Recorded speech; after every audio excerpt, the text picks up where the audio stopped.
आजाद, ये क्या किया तुमने? इसे मार डाला? दिमाग खराब हो गया है तुम्हारा? तुम्हें इसे पूछताछ करने के लिए कहा गया था।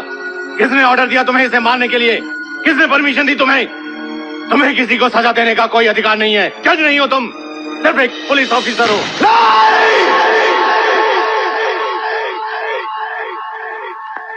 मैं सिर्फ एक पुलिस ऑफिसर नहीं हूं, मैं इंडियन हूं, इंडियन।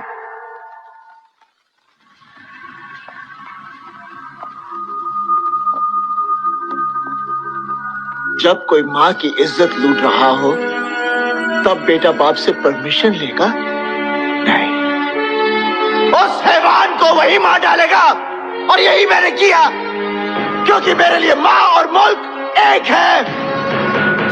मैं उन सब देशद्रोहियों को मार डालूंगा जो इन जैसों का साथ दे रहे हैं, और उन सबको मारने का हक सिर्फ मुझे ही नहीं बल्कि हर इंडियन को है।